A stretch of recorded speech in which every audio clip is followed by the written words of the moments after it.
And we're going to do that. Let's find out the reason why this is happening, brethren. I will use a book. This week will be the last week that we're going to use the Bible alone, in my soul and I, because there are so many spiritual books we can explore. I will bring a discussion on the table that will fit all of us, because I want all of us to enjoy this and to be full of this. My team was accusing me that I'm too spiritual with this now. I said, okay. I'm going to give you work. And if I give you work, don't back off. Because I'm taking it very slowly. Because I am now understanding that what I do, not everybody can be like me. It's taken me a long way to discover what I know. And so I should be careful how I hand it to people so that it doesn't hurt them instead. So I'm taking time. So we'll get there. But the thing is this, brethren.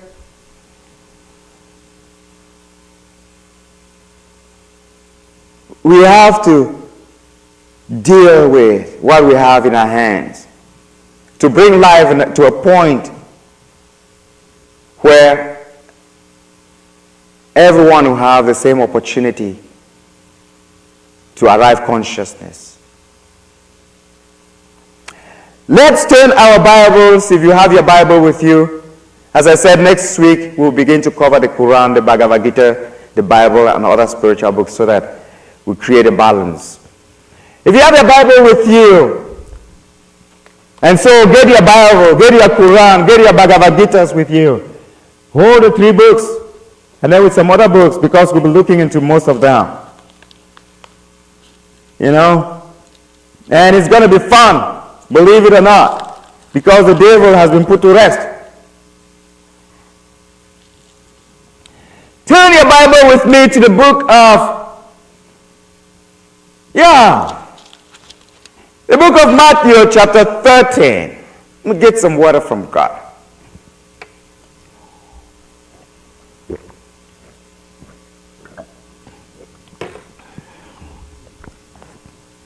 All right.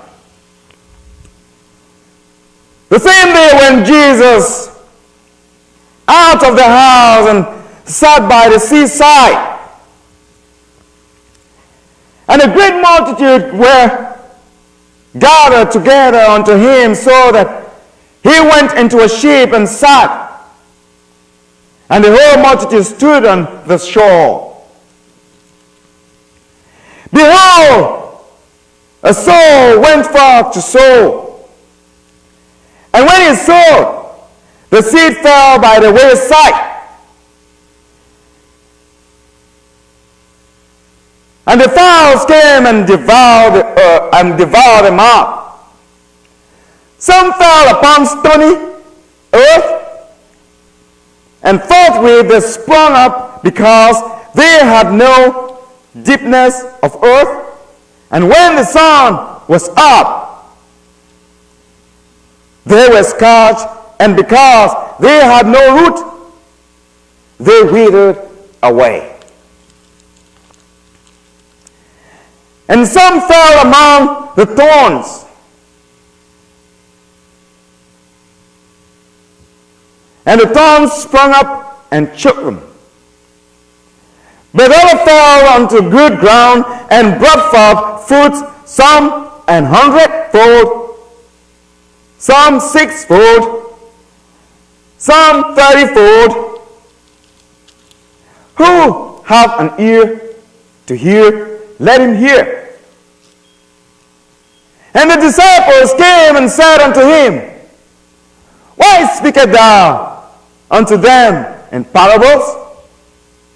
He answered and said unto them, Because it is given unto you to know the mysteries of the kingdom of heaven, but to them it is not given.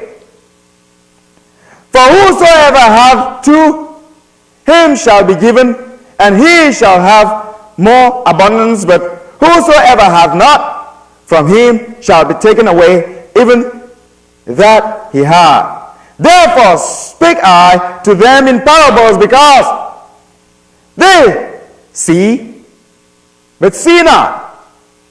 And hearing, they hear not. Neither do they understand. And in them is fulfilled the prophecy of Isaiah, which saith, by hearing ye shall hear, and shall not understand. And seeing ye shall see, and shall not perceive. For the people's heart is waxed gross, and their ears are dull of hearing, and their eyes they have closed, lest at any time they shall see with their eyes, and hear with their ears, and should understand with their hearts, and should be converted, and shall be healed, or shall heal. But blessed are you, your eyes, for they see, your ears, for they hear. For verily I say unto you, that many prophets and righteous men have desired to see those things which ye see, and have not seen them, and to hear these things which ye hear, and have not heard them. Hear ye therefore the parable of the sower. And now listen very carefully what the parable says. When anyone heareth the word of the kingdom, and understandeth it not, then cometh the wicked one, and catcheth away that which was sown in his heart. This is he which receiveth seed by the wayside. But he that receiveth the seed unto the stone places, the same is he that heareth the word, and anon with joy receiveth it. Yet hath he not root in himself. You see what I said? Standing here, touching there, and then moving your leg. You receive it, you get excited, but it's not deep in there. We come back to that to discuss it, because that's where the problem is. Now, let's see in verse 20. But he that receiveth the seed unto the stony places, the same is he that heareth the word, and anon with joy receiveth it. Yet had he not root in himself, but doeth for a while. For when tribulation and persecution ariseth because of the word, by and by he is offended. You know what he said? Oh, when tribulation comes, when trouble comes, and he can't stand it, he gets offended. And when he gets offended, what happens? He also that received the seed among the thorns is he that heareth the word, and the care of this world and deceitfulness of riches choke the word, and he become unfruitful.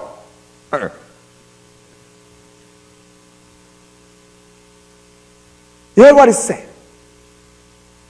He is also receiving the seed among the thorns is he that heareth the word, and the care of this world, and the deceitfulness of riches choke the word, and he becometh unfruitful. But he that receiveth seed unto the good ground is he that heareth the word, and understandeth, which also beareth fruit, and bringeth forth some an hundredfold, some 60, and some 30. Another parable put forth unto them, saying, the kingdom of heaven is likened unto a man which sowed good seed in his soil. But while the man slept, this enemy came and sowed tares amongst the wheat, and went his way.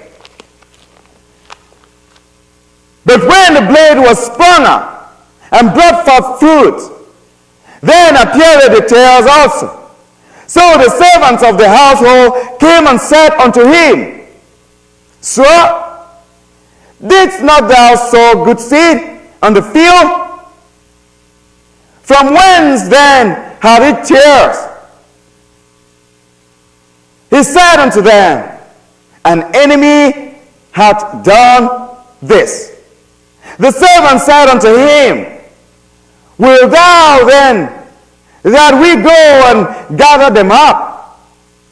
But he said, Nay, lest the while ye gather up the tares, ye root up also the wheat with them. Let both grow together until the harvest, and in time of harvest I will say to the reapers, Gather ye together first the tares, and bind them in a bundle and burn them, but gather the wheat into my barn. Another parable put forth unto them, saying, The kingdom of heaven is likened to a grain of mustard seed, which a man took and sowed in his field, which indeed the least of all seeds, but when it is grown, it is the greatest amongst herbs, and become a tree, so that the birds of the earth came and lodged in the branches thereof. Brethren, I love this parable.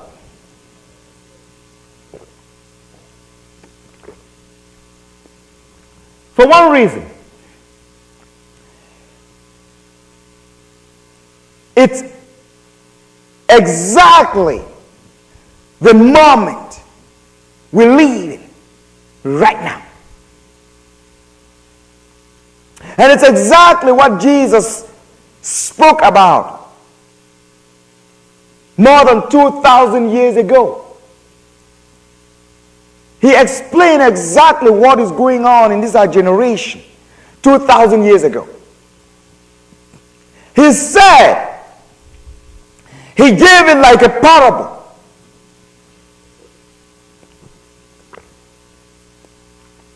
He said a sower went and sowed his seed. And when he sowed the seed, an enemy came and planted false seeds inside.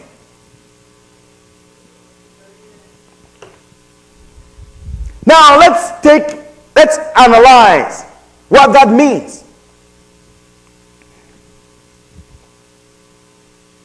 We live in a world that we don't understand it. And we need to understand the world we live in.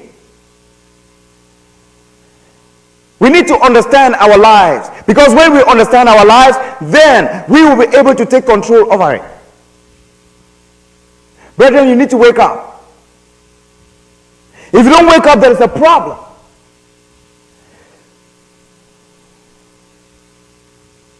God has created you, mankind, and me. Our neighbors, our friends, humans on this earth where we belong. We are created and put here to live here where we are. But we also need to understand that there is an enemy living amongst us. His name is evil. His name is the devil. His name is the wicked one, whatever you want to call it. The one that hurts. Because he doesn't make you feel good. To us, evil is something that doesn't make us feel good. Now, if the devil is not human, I'm sorry. So you can't look at him to be human. You can't look at him to be something that you can go hold and grab. No.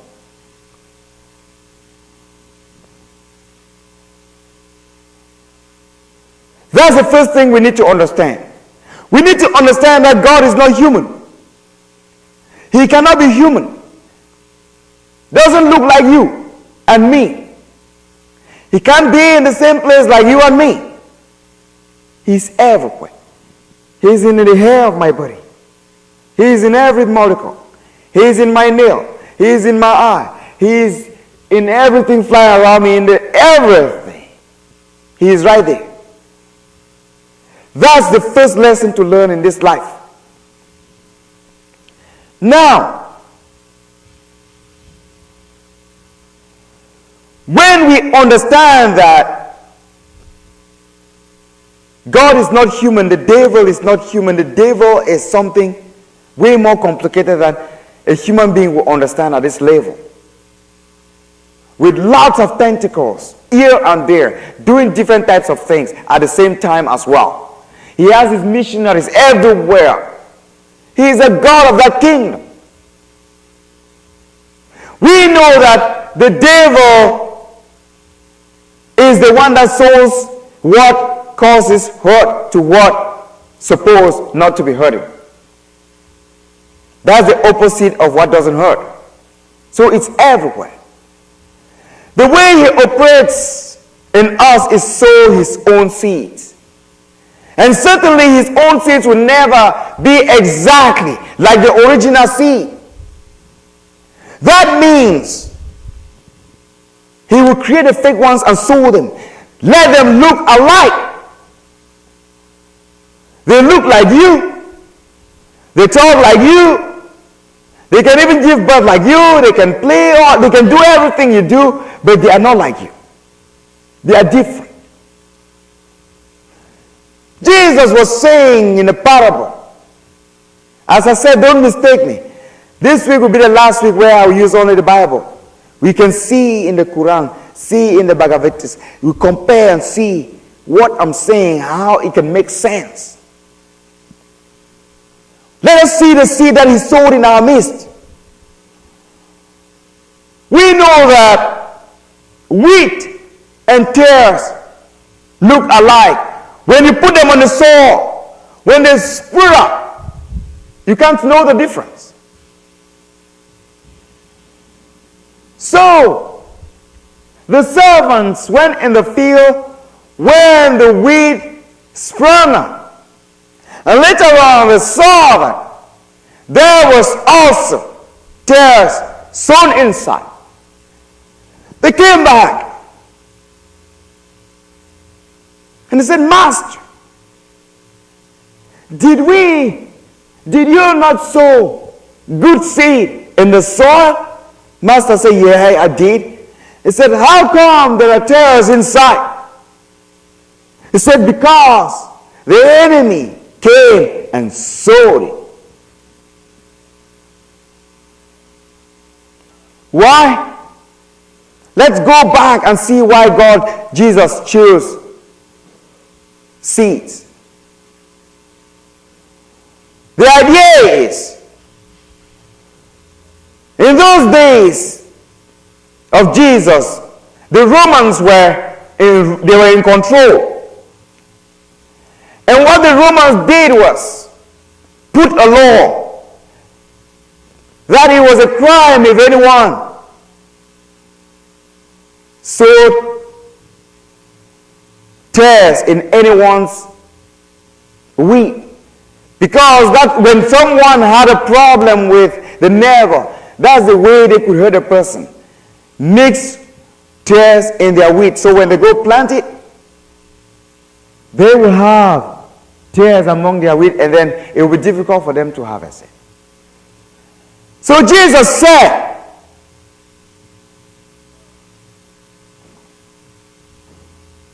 the sower said, the enemy came and sowed the seed. And the servant said, so should we go and cut and uproot them? He said, no. Don't touch it. Don't touch it, because if you touch it, you will mistakenly kill the wheat. And then they say, what do we do then? He said, let them grow together. like that's fine because they are young. But let them grow together. When it's time for harvest, now we will see clearly who is who and which is which. We all know that tares are taller than wheat when they're grown up. And so, when it's time for harvest, the tares will be taller because they are criminal, they are fake, so they must have fertilized themselves with some other fake stuff. So they grow tall. We can now, first of all, uproot every tare, gather them up, then burn them. Then we can harvest the good wheat and stock it. Now, what are the tares and what are the wheat amongst us? In this world where we live, brethren, you need to know by now that we can create humans. Absolutely. Humans are being created. They live among us. They look like you, they look like me. Exactly like you and me. They walk down the street. They go to school. They do businesses. They work in offices. They work on TV. They just like you and me.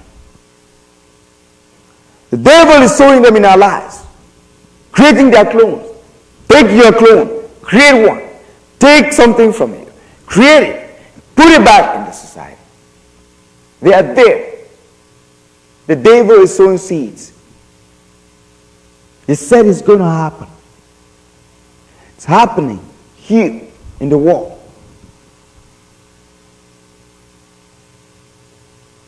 Those who don't know it because they are still living in a world which is still deeply dark. That's the difference. And brethren, you need to wake up to this consciousness. Because we humans don't hate. We learn. We learn how to hate. We learn how to not be compassionate. We learn not how to be kind. We learn not how to love the success of another person. I know this because I am an African. I come from Africa. I grew up in a culture where my forefathers loved each other deeply, brethren. I grew up in this. Yes. We learn evil. We learn how to destroy ourselves, destroy our environment. We learn it from the seeds that are sown amongst us. We learn how to hate from the seeds that are sown in our lives. Everyone. We learn. It's not you. If you have a spirit, a soul, and a body, you learn to hate. Because a real human has a spirit, a soul, and a body. Until when the body gives way, the spirit and the soul goes back to where it belongs. That's a real human. A fake human doesn't have a spirit, has a soul. And a body, there is no spirit because it came here unprepared. It ran away. When we wanted to come here, our Creator created us and fixed everything and then put a spirit inside.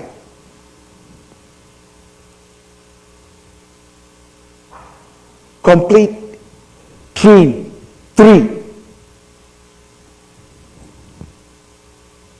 That's why when you see a complete human on earth, loves nature, loves a fellow human being, loves plants, loves animals, will not hurt them, will be peaceful with everything, with nature, a real human.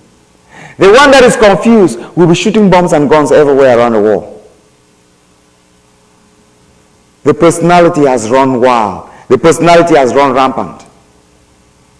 And the person thinks he's sane.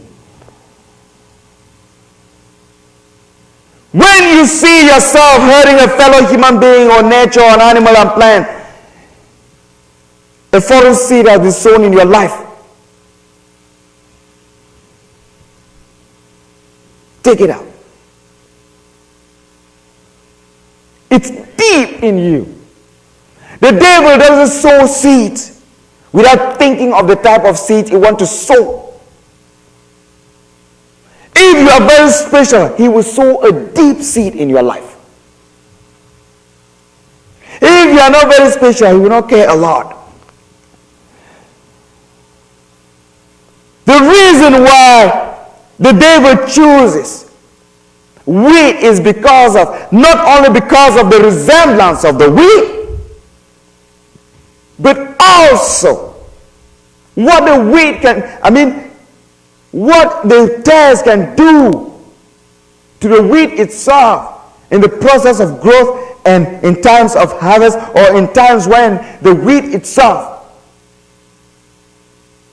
is so deeply intertwined with the tares. Because the tares, when it goes down into the soil, it will be competing with the wheat at every single level. It's a demon of incredible abilities. When you look at the way the tenderness of wheat is, it's different from that of tares. When the wheat goes down, the tares come down, the tares come down and interweaves with that of the wheat and hold strong at the root. Grow with it. Not let it go. They pull me, they pull you. They destroy me, they destroy you. I'm here. That's what your life is. That's how the devil is in control of you. He is deep down there holding it. Okay, I know we are enemies. I understand it better. I'm not giving up. They destroy me. I know they will destroy me. They destroy me. They destroy you. They hurt me. They hurt you. I'm here. That's what your life is. Take that away from him. Take that pleasure from the devil away.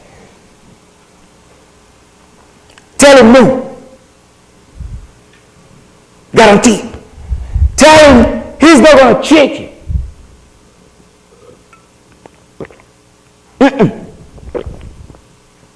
Deny him that pleasure. Don't glorify the devil.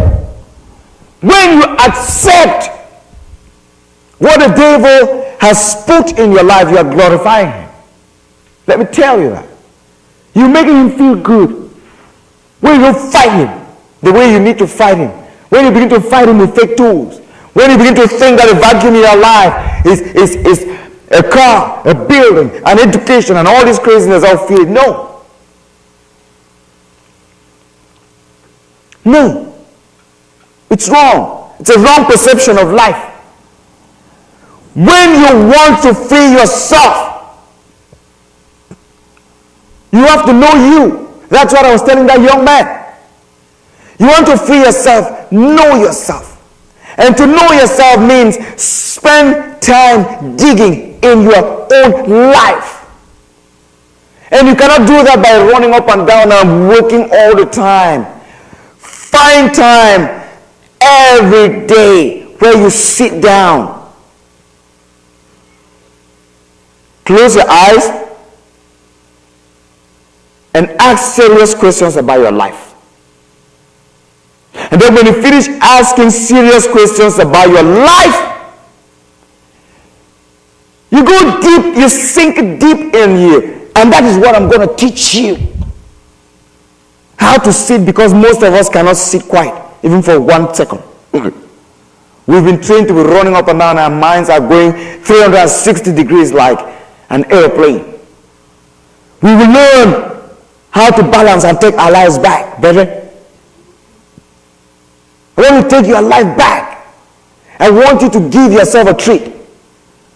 And that you can only do by putting back every day of your life and giving yourself a couple of minutes or hours to sit and work something about you. Because you are important. You are special. The world underestimates your speciality. Let me put it that way. The world underestimates you. They're trying to feed you in a box. Very small. Don't get inside. Don't put your leg like this. Wedge. Say no, I'm not going there. Don't go with them. Don't go with the flow. Never go with the flow. That is negative. Don't do it.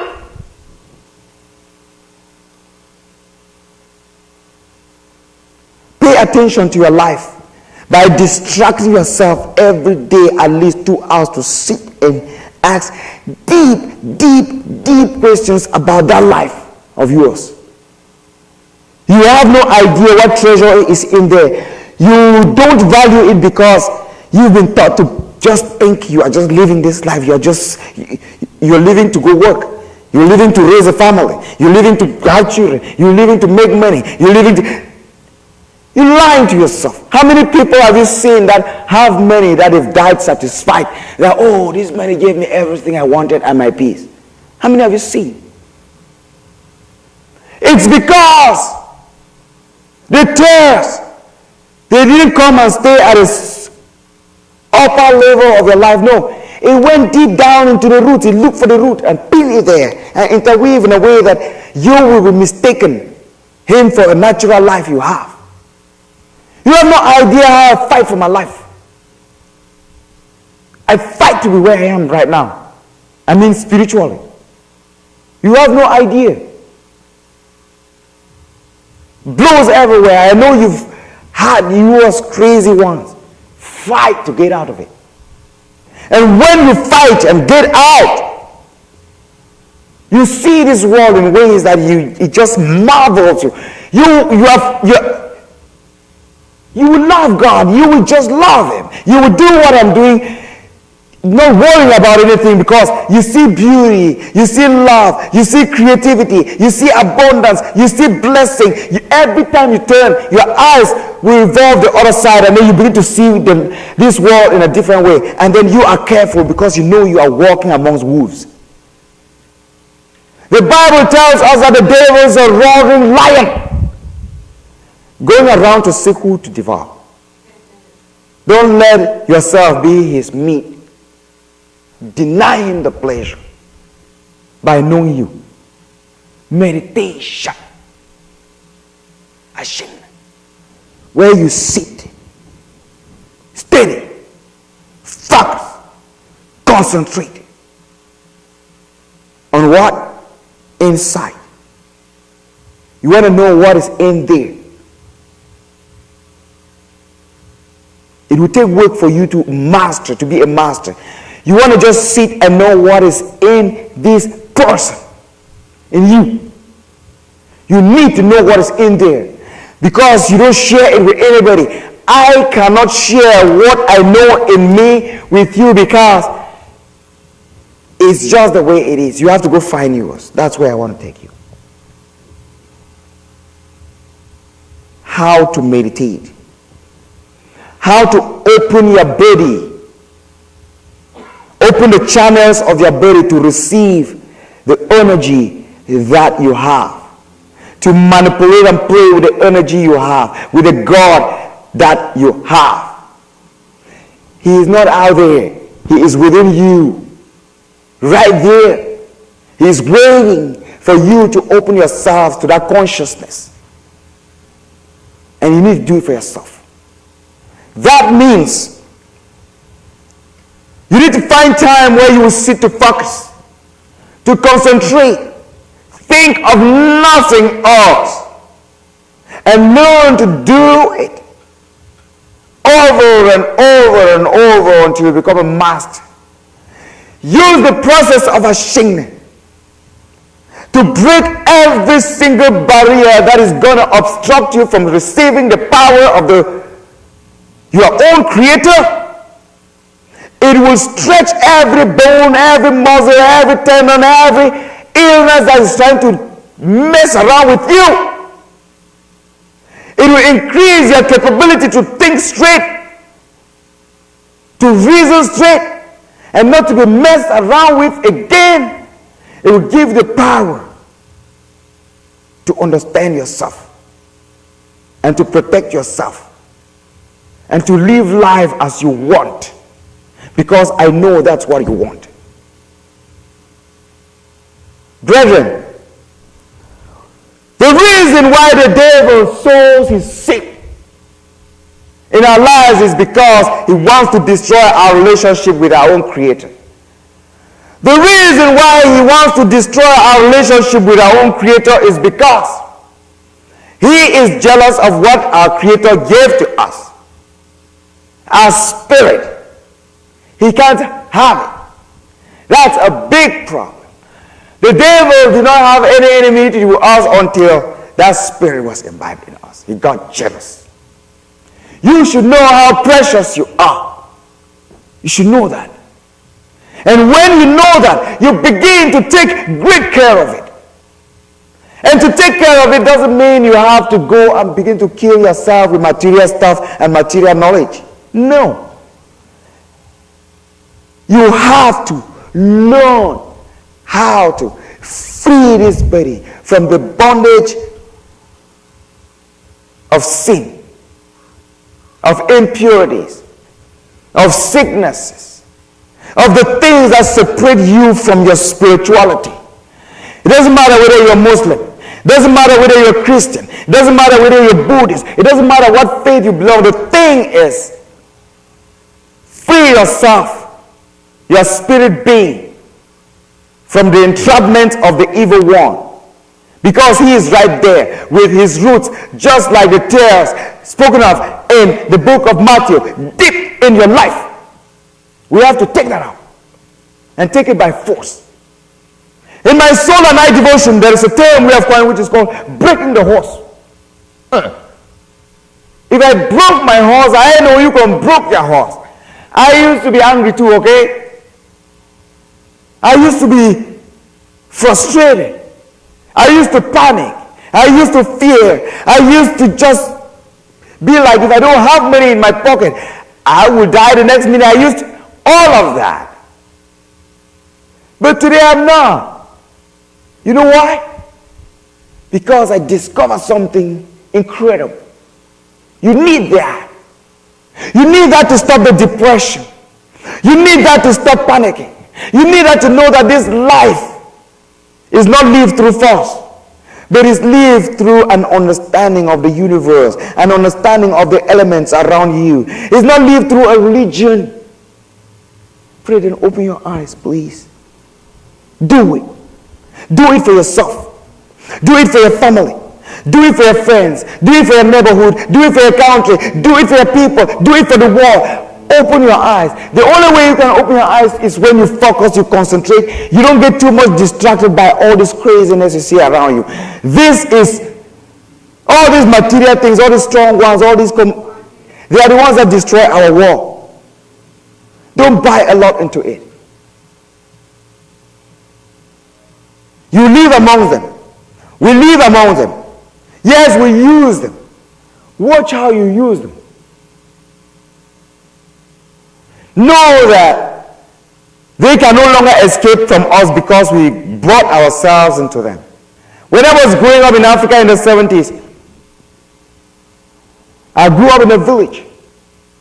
Deep down in the village. I never saw all this craziness with plastics. No, I never ate in one. Today we have them all over us. We don't even see the type of plates I used to eat in, which were natural, which were much more. They would cost a leg and arm today in this country. You can't see them, so you have to eat in plastic. But understand what you are eating. No. Watch how you eat. Watch the water you drink. Watch everything. It's not just like you go to the stream and just bend down and begin to drink. Then, understand that these things, they are much more destructive than they were before. And that your soul is important. And that you have to take great care of your soul, your spirit, your body. And the only way you can do that is when you understand it. The only way you can understand that is not by going out or going to school. School doesn't give you that. You give yourself that. And that is done through meditation, through prayers, through thoughtful living, through mindful living every day, brethren. If you do that, you're on the right path of life. And that's why my soul and night devotion is here. That's why we are here. We are here to create an awareness and to build a body of humans that have an understanding of this life in another dimension. Because there are so many people living in our world today that are growing up into consciousness.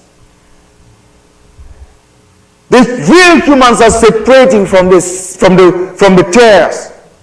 They are splitting, they are knowing, and they are taking their positions. Consciousness, awakening is taking place in our world. People are shifting away from ignorance, from religion, and moving into very solid foundation of spirituality, which is understanding what these religions are missing. It doesn't matter what faith it is, but something is fundamentally wrong, and that's why there are wars and calamities everywhere. If we build a hive mind, the God of all creation will open the doors of heaven, the doors of paradise for every human being who is conscious. Brethren, we live in a world that is very complicated. A world that is confusing. We don't know our lefts from our rights. Even if we belong in what faith, we should learn that meditation is very important. That prayers is very important. And that mindful living is very important. And that as we live this life, we should know that we will transition from this very earth into another dimension. What is that dimension? Which one is it? That should be our assignment today, and begin to ask those deeper questions. When we begin to find answers to those questions, we realize that our lives are becoming very easy. We realize that we will love other human beings because we know that all of us are the same. We will realize that all of us are the same. I love you. And I invite you to be back here next week. And if you can go online at www.mysoulandI.com and join us for a discussion, ask any question you have, I'll be available for you. Thank you. I decree a good thing upon your life. And I'll see you next week. Ashine. Happiness is not purchasable with money. I know that we ought to be happier than the happiest person on earth today. We ought to be healthier than the healthiest person on earth today. And yet, we ought to be smarter than the smartest person on earth today. The gift of happiness is not purchasable with money. The path is through meditation, in which you can achieve freedom and get release from the burden of material pursuit. Practical self-healing from sickness, poverty, negative vibration, and suffering. My mission in this life is to confront evil. My job is to point a pervading light. We believe in one misconception and another. Ashine. The needs and wants of man are steadily increasing by day. The scourge of daily unrest, the more he has, the more he wants. We are not born into this world to accumulate material wealth. What a waste of precious time and effort. There are better ways to do this, brethren. Practical self-healing from sickness, poverty, negative vibration, and suffering is the purpose of this call.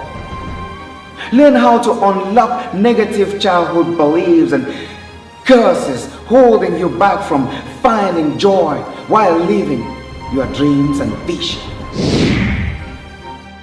Enter into your own consciousness. Meditation saved my life. Hashem, breaking the horse, gave me strength and made my bone strong. Hashem is one of the most effective ways to keep your heart strong. Find peace, love, joy, happiness, abundant life, stability, and everything you ever desire in life. My soul and I has prepared a special package for you.